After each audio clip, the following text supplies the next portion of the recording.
see them. And that's about it. Let's enjoy the drive. Guys, if you have any questions, or maybe this is your first time on drive or your 1000th time on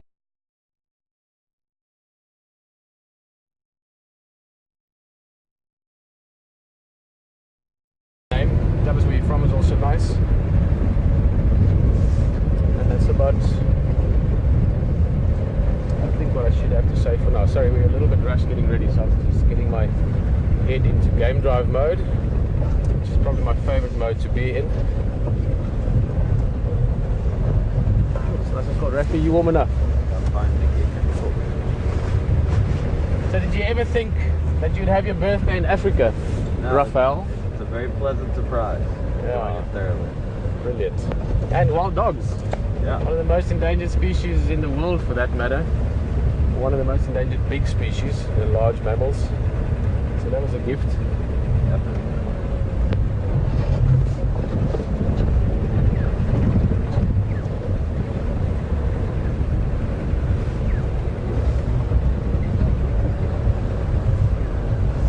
Sorry, let's do one more wire connection there.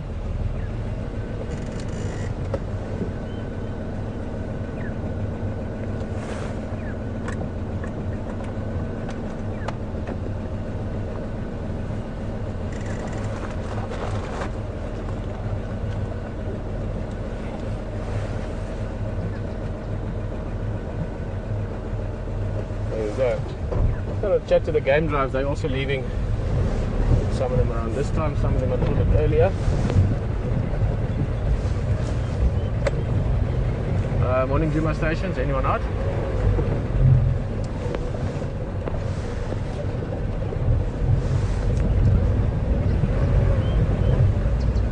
Craig or Andrew again?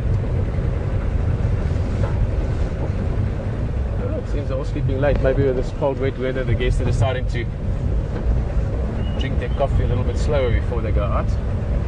Andrew,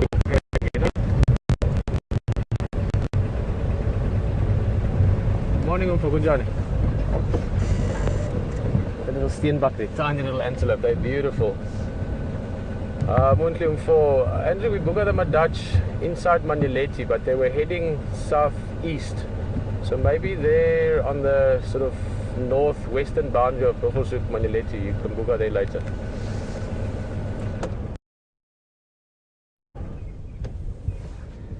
It's one of my favorite little antelopes. I'm Andrew Yamfus. I'm just here booking some Yamazan, but I think maybe check that boundary later. Oh, running off.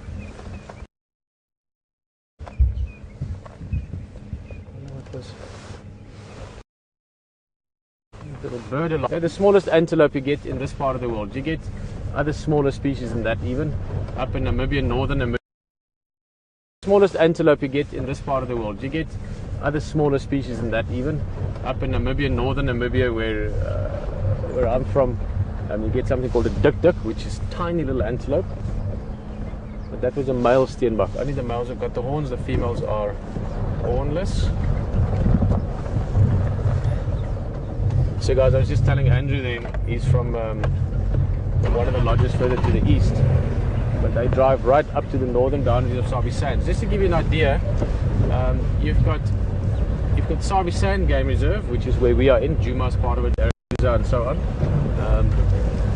And then you've got Manuleti Game Reserve north of us, which is also about 100,000 acres or so. Sabi Sands is about 180,000 acres. But they are all ecologically open with Kruger National Park. So we are all part of the greater Kruger National Park, which is well over 2 million, closer to actually 3 million hectares. In acres, that's about, I always forget the exact ratio for acres, but it's roughly 5.5, 6 million acres. So a very large area, which is fantastic. And therefore you get massive movements. Wild dogs can cover big distances, buffalo herds and so on. So very exciting to be part of such a big wild area, and then getting to know a smaller area within it. So I just want to talk to Aubrey as well. It's very important for us to chat to the game drives and vice versa. They're a big hand when it comes to finding game. Aubrey good.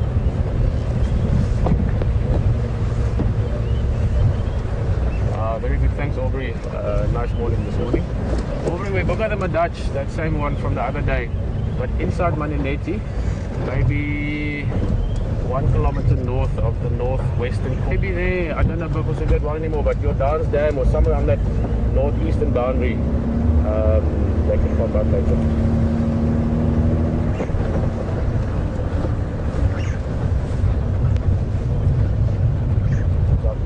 Yeah, I'm just going to book our Katsongo for the Ngala, see if they fuck with me or not, and then jiggle from there, maybe Arathusa side.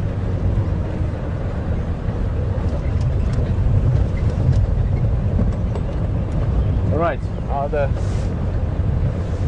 different teams have spoken to each other. Aubrey's from Boyatella Lodge, Andrew John from Cheetah Plains, and it's throughout the morning we do stay in touch with each other on radio, just to coordinate. Like for now, I told them about the wild dogs we saw up in the north and that they might be heading south, so they will check the boundaries later on for tracks.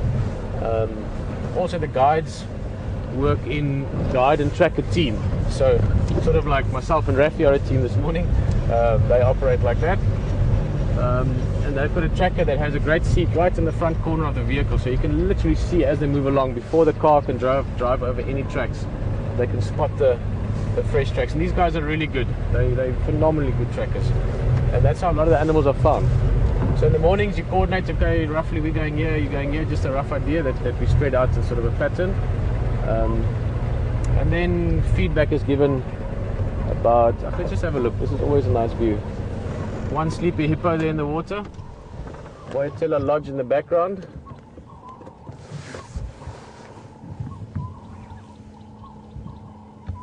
So it really is a crucial part of our ability to find specific animals,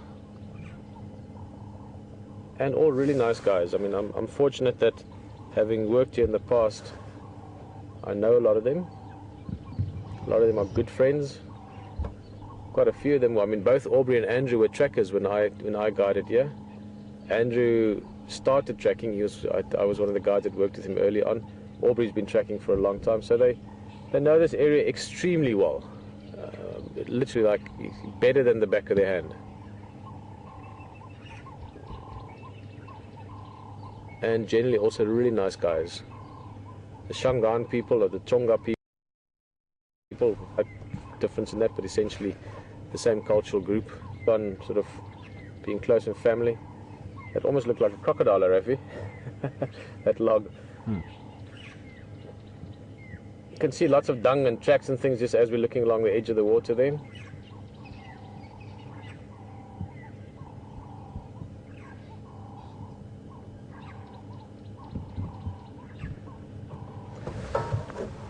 All right.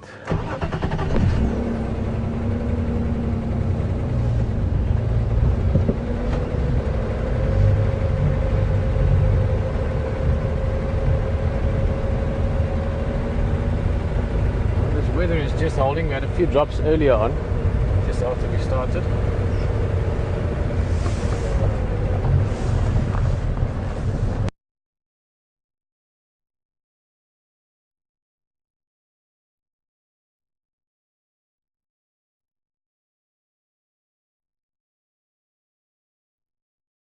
Good.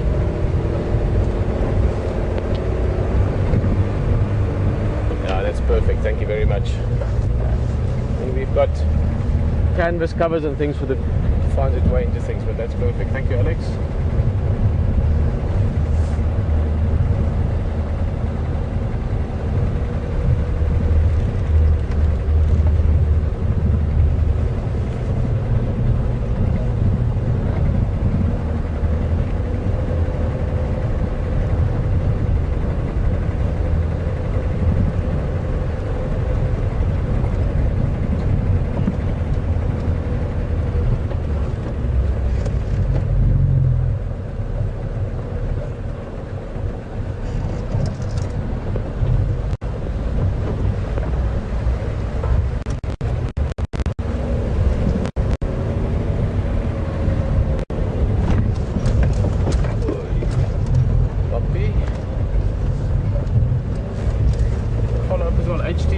Going to head out soon after us. They were just following up on some technical tweaks we're doing.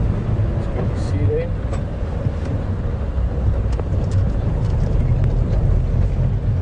Okay, awesome. Thanks, Alex. Yeah, so HT will also be heading out probably in the next 5 or 10 minutes. I'm sure we'll pop over to the vehicle and he'll say good morning to you. But for now, I think before they leave, we should be able to get to where the lions were yesterday. Quick recap. Maybe if you haven't joined us for a few days, the Djuma Pride made a kill a big buffalo bull not far from Waitel Lodge. We've had phenomenal viewing with him, obviously. For today would be the 4th day if my clock is working in my head. And I'm hoping they might still be there. It's not impossible. Give it a reasonable chance, but I think if they are still there, they will finish off today. So my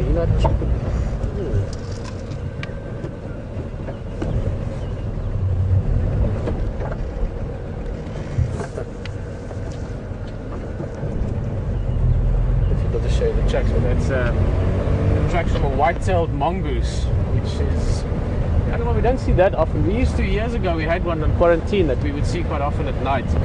And white-tailed mongoose, like other mongoose species, so you can compare it to striped mongoose, you can compare it to suricats maybe, except two big differences. One, it's much larger, it's a very large mongoose. The body is probably about that size.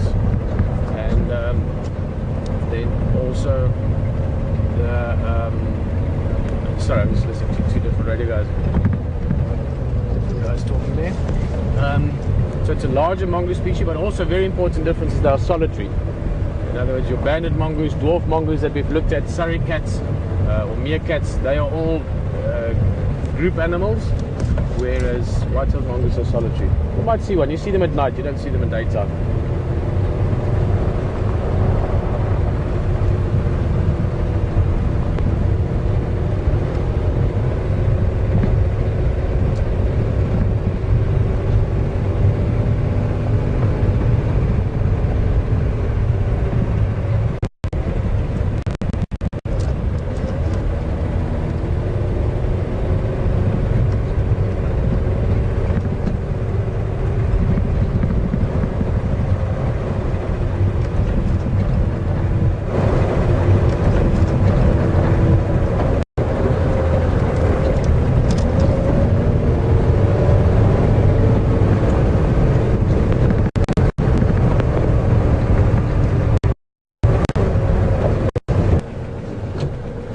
I was just looking there at there's a big termite mound. It actually, for a minute, it looked like some drag marks in the sand, but it's not. It's just some old markings. Drag marks would be one of the things you look for in the morning, but also one of the things that you're excited about. What I mean about that is, if you're driving along and you find fresh leopard tracks, or like Aubrey just did, I just heard him on the radio now saying he just got some lion tracks over that way, but already there's the first sign. So as much as finding tracks are exciting, but if you find drag marks, now what we mean by that is leopard, if they hunted, let's say, an impala, they will normally try and put it up in a tree so that lions can't steal it from them, or hyenas can't steal it from them. So if you're driving along and you see the drag marks across the road where a leopard is taking its carcass away, that's very exciting. That's probably one of the most exciting tracks or spoor that you could find early in the morning on the drive, because that normally means you should be able to find it. They obviously drag a carcass, so it's heavy, so it's an easy track to follow, and you can probably track it down up and the carcass is. So that's what I thought I saw, but it was not. We'll start looking around carefully. We are approaching, we're not in the area where the kill was, but this is the waterhole up normally. So any time from now on,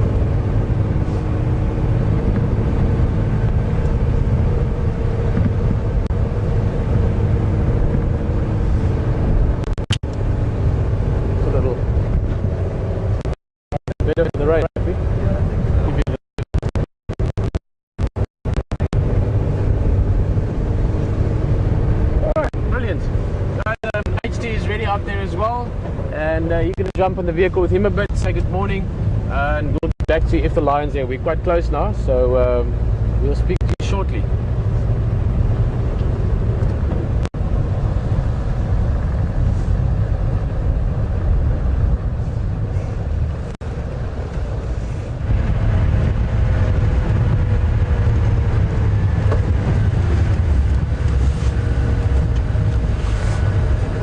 Good morning everyone, and welcome to Djuma and Arathusa Game Reserves, coming to you live from Sabi Sand, South Africa.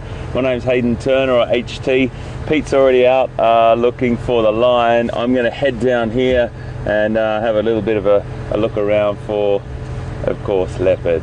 Yesterday was a bit of a washout, unfortunately, from us. It was a very, very difficult morning for us. We had to scoot out of the rain. The last time I actually talked to you, I was actually looking at leopard, and I'm pretty sure it was quarantine. We got a beautiful shot of him on a termite mound, looking like he was going off to hunt, and then he went into some really, really thick vegetation. I followed him for a bit. He was completely fine, but I just couldn't see him any further than that. And then we lost transmission because of the rain. It really did come down, but we survived. The vehicles are okay. We have no problems with the vehicles. We've got a little bit of cloud cover this morning. It's 14 degrees. I've just got to get a double check on the Fahrenheit on that.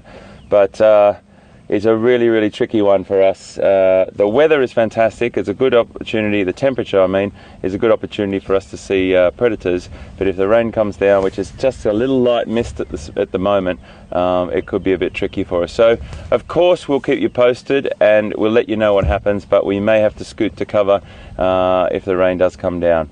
So it's great to have you on board. If it's your first time with us, we go out for about 3 hours, weather permitting, around these two beautiful reserves in Sabi Sands. And if it's you're a regular safari goer with us, welcome back as always, and thanks for your support and your wonderful emails. Which brings me emails. If you get a chance to send us a question, it's questions@WildTV. Let's start again. It's questions@WildEarth. At #SafariLive. So if you want to get a question to us, please zap them to us. We can't get to all of them, but we try to get to as many as we possibly can, and do the best we can throughout the safari.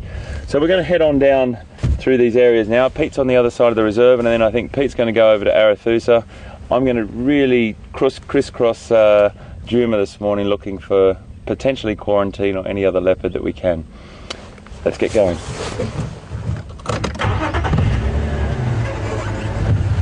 It's a bit cool this morning, that's for sure. 14 degrees Celsius, which this is summer. We might have to wipe the camera lens a little bit now and again, because we get a little bit of a spray. It's just a fine mist. It's not going to do anything terrible to quarantine or any other leopard that we can. Let's get going.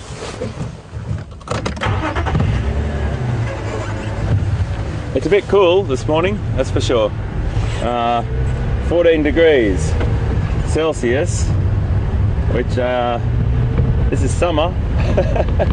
We might have to wipe the camera lens a little bit now and again, because we get a little bit of a spray. It's just a fine mist. It's not going to do anything terrible to the vehicles, the mist, but it's a little bit tricky to film in when we get that mist hitting the camera lens all the time. So bear with the old camera being wiped down, but this is what it's like. It's not edited, it's coming to you live, and everything that happens on board the vehicle you see or you hear. We try and tell you about it, we try and tell you about the technology, we tell you about the systems that we've got in place, all the bumps and hiccups and everything that you feel, we feel, and or we feel, you feel, whatever way you want to think about it. And we're definitely feeling the samples this morning. It is very, very cool here, and we'll just see what we can see.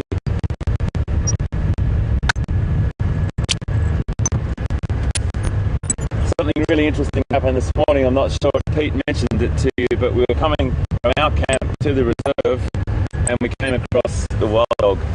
It wasn't on our reserve here, unfortunately, but they've moved about probably Okay, I'm not sure why we got across the peat, but we got across the peat, and I'll see you just now.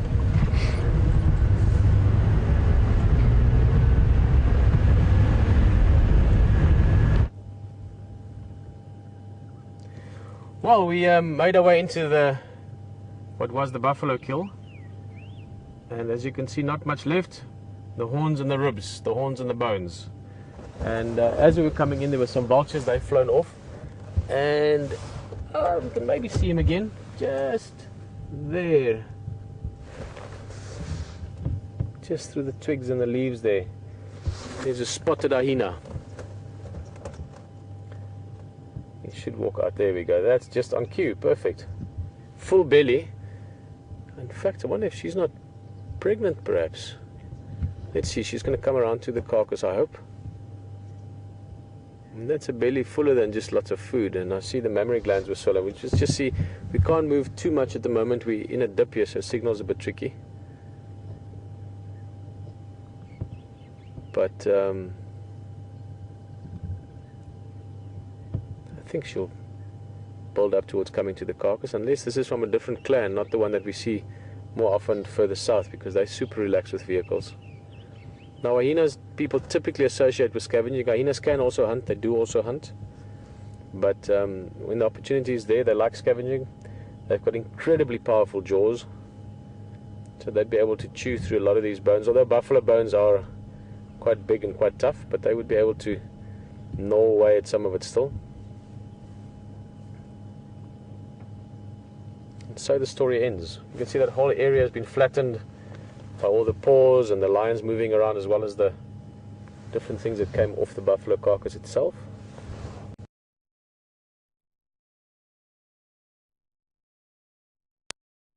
think this hyena comes down here.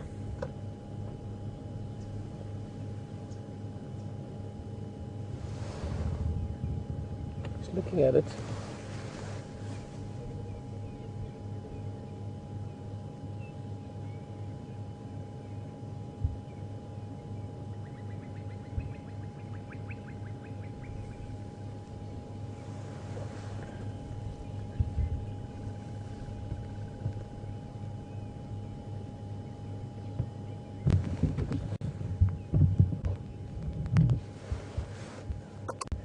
I know what this is actually. She arrived here probably with us or not much sooner, and she's being very careful because she doesn't know if there's maybe lions around. I think that's actually what it was.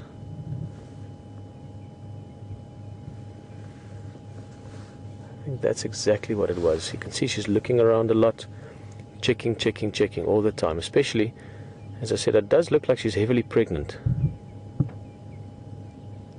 So she doesn't want to take any chances. She'll be a little bit slower than she'd normally be. She doesn't want to get tricked in by or surprised by lions. So that's probably why she was so wary. Because it was very strange for me. Hyenas, especially hyenas, they get very comfortable with vehicles.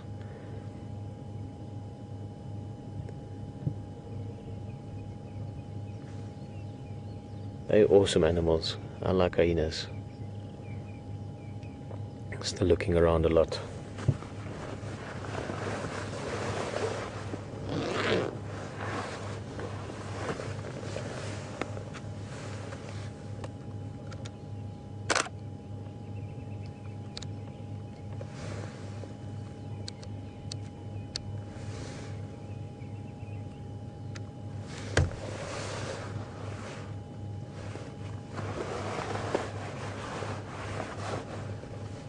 What she really wants to avoid is being surprised by a lion. Lions often, if they get the chance, will kill hyenas or injure them. Other way around as well, make no mistake, hyenas also get hold of lions sometimes. But in general, there's not a lot of love lost between the species.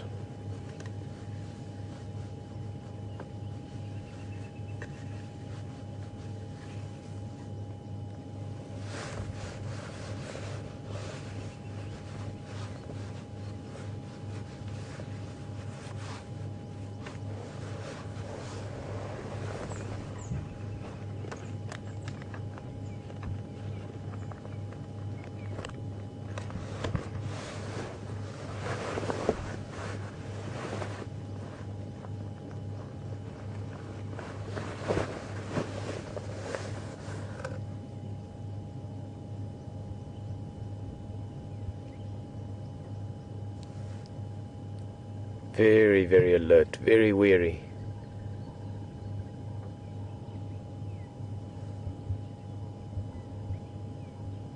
You can see how that spot pattern helps to camouflage and break her up. She's right there in the little gap there. But the shape of the body is all broken up because of those spots. And that's essentially what camouflage is. Well, the first rule of camouflage is just not to move. Stand very still. I've experienced that many times firsthand with walking in the bush. You just stand very still, often animals won't see you. Obviously then coloration and markings also play a big role. But being still is the first rule of good camouflage.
Here she comes again. Reevaluated, reassessed, checked everything again, seems safe. So now she's gonna see if she can give a few nibbles of food off that.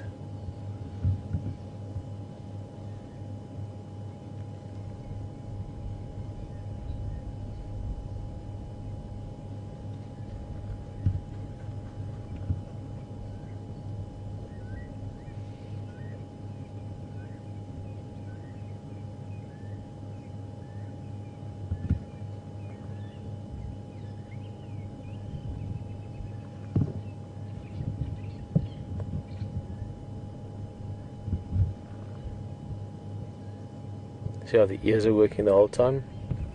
Looking, listening, and of course smelling. Hyenas have got an incredible sense of smell. They can smell things at distances and in detail that we literally cannot even imagine. Huge part of their sensory environment is created by smell. She's still wary. Keep in mind, for her, the presence of lions here is so visceral, it's so real, everything except for the actual lions. In terms of smell, I mean, on the carcass, everything here has just been lion tracks for the last 3-4 days. So all she's smelling is this massive lion, and she can see that she doesn't see them, but she will probably not be able to smell them even if they walk in, because everything just smells like lion here. So she has to rely only on her hearing, on her sight, and I think that's why she's a bit nervous. In fact, I think she's moved away. Okay, let's just see if we can turn here. It's a little bit tricky. We had a very steep angle.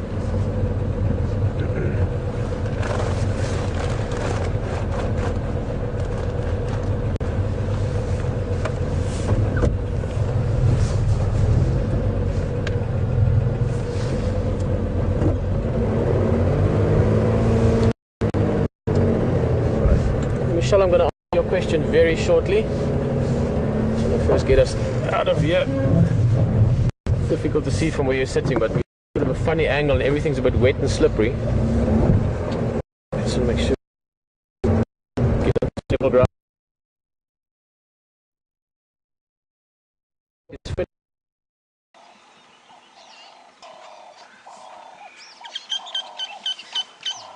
The equipment, of course. So we've got a camera on the back. I'm just getting a message from the control room saying it's really nice and warm in the control room.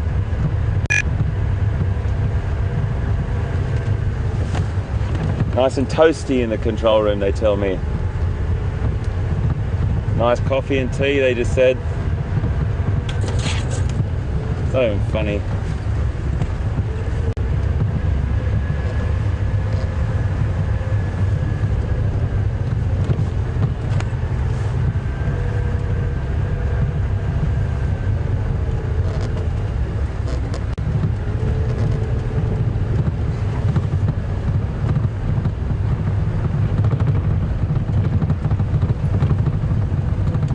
So just to give you a little background on the equipment that's on board, we've got all our transmission equipment in the back of the Land Rover. We've got a high definition camera on the turret here with VM, all the sound equipment, monitors, and through my earpiece I've got 2 feeds of information. I've got our control room, which asks us questions and tells me sometimes where Pete is, or that I've got to cross to Pete because he's found something, or vice versa.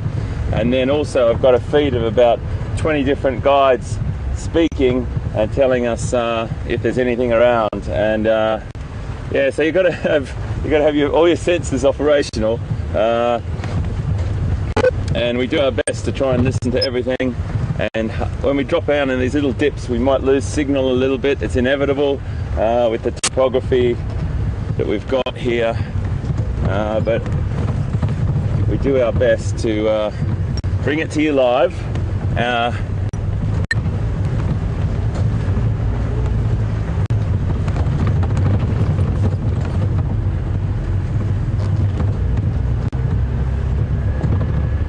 Just heading along here.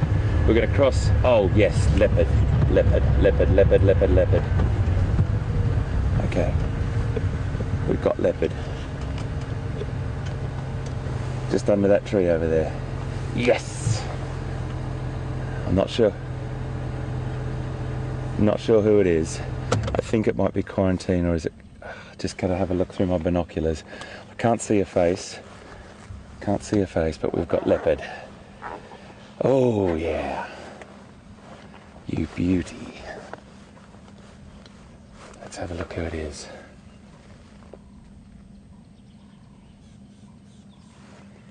Now, there's a wildebeest just up ahead.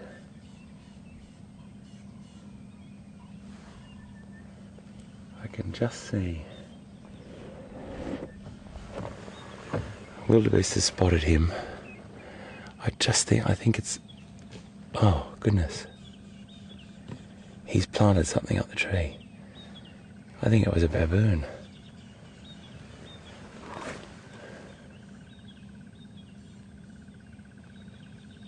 I'm just trying to get a handle on this, folks.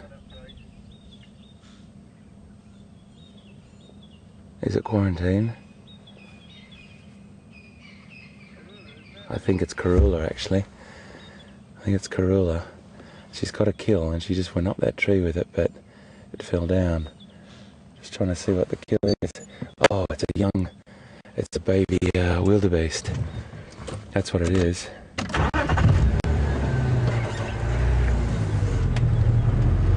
It is Karula.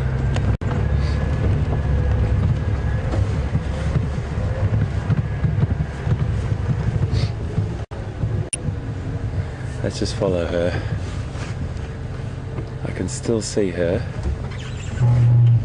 Very thick country through here, folks, so you're gonna just have to bear with me.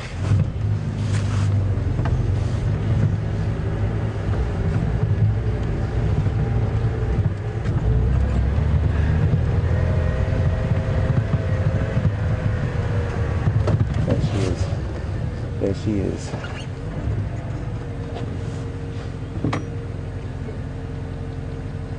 She's had a successful hunt, and she's got a wildebeest calf. Where she's going with it is the question, and can I get there?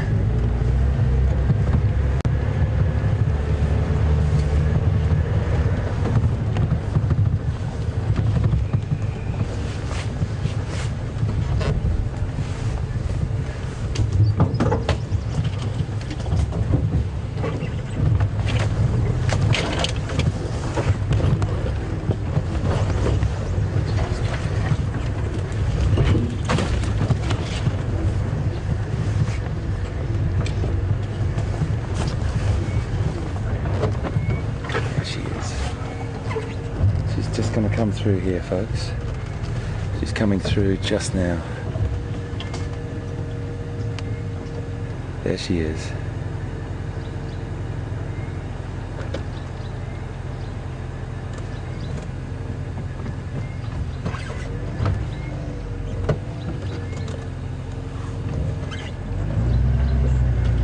Really tricky country for me here.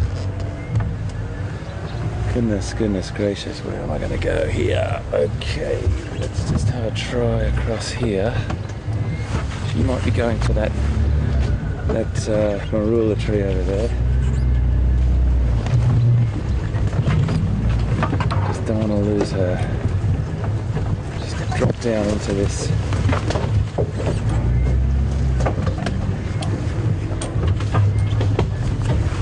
Try and keep your eyes on her. Can't see where she's gone.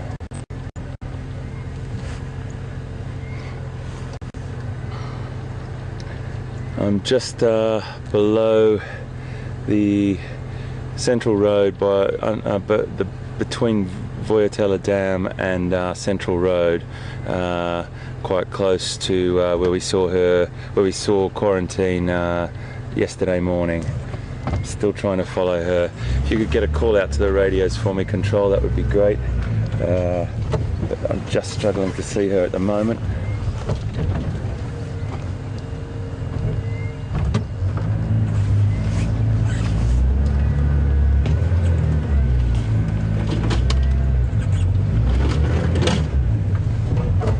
She's gone down into the drainage line. I can't get there from here, that's for sure. We'll give it a go, my friends.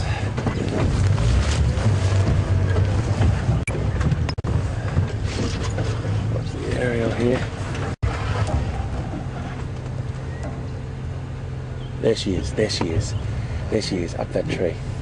Yes, up that tree.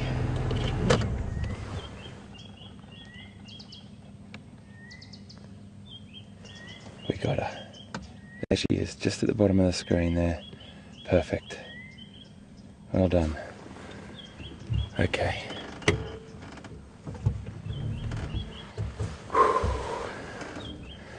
Oh, my heart's racing. There's this adrenaline that suddenly rushes through you when you spot the leopard and you get into this incredibly thick country and you got to try and find her. It's not the, excuse me sniffling, but it's very cold this morning. It's not the issue of the country and the driving, it's the issue of losing her.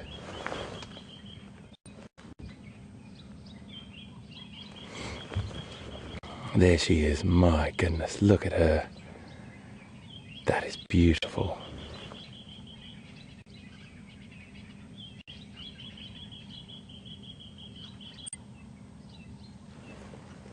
She's got to be about 10 meters, 30 feet off the ground there.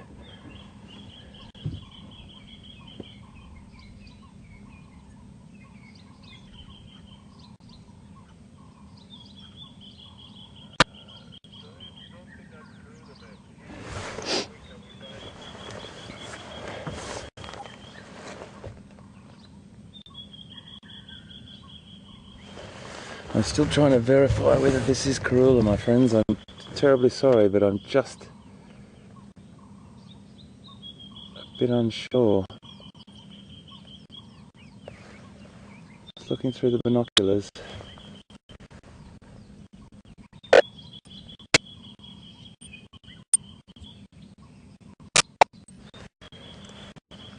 Just bear with me, it's very difficult from where I am, but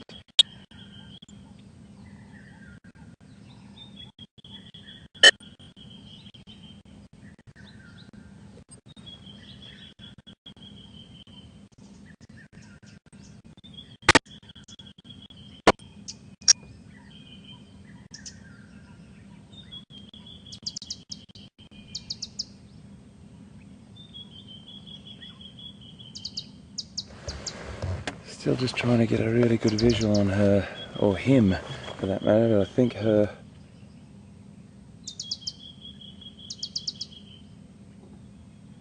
really tricky from where I'm sitting.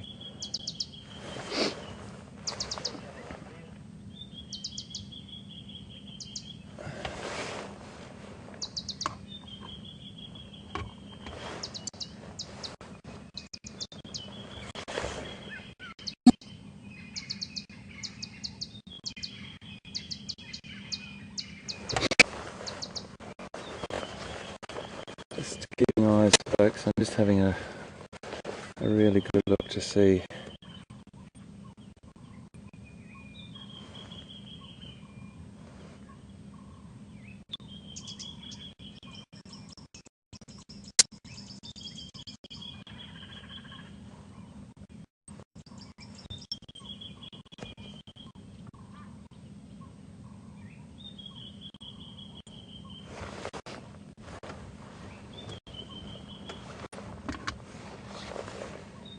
Wild Earth to all radios, we're in between Central Road and Vitilla Dam, just on the drainage line,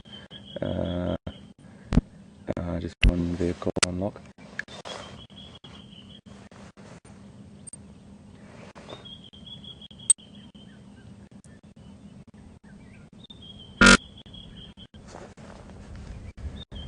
This is a beautiful encounter, I'm unsure.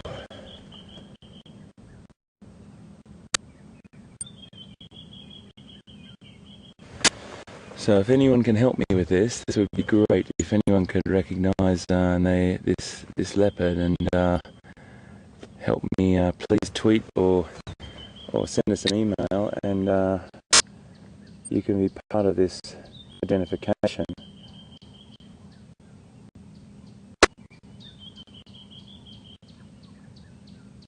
Isn't that beautiful?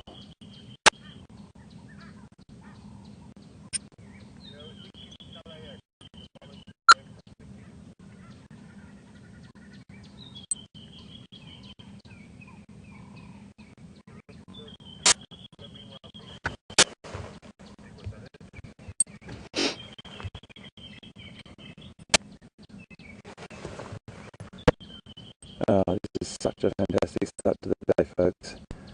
And I'm pretty sure I'm hearing through the radio that Pete's got another leopard. So, you never know. Oh, isn't that magic? Isn't that beautiful? What a beautiful sight. She's coming down by the looks of things. Watch this for sheer. Look at that. Look at that incredible technique.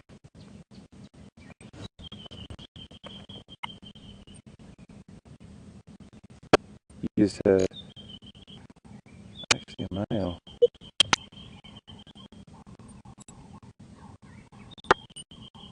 Oh goodness. Where I am, it's very tricky.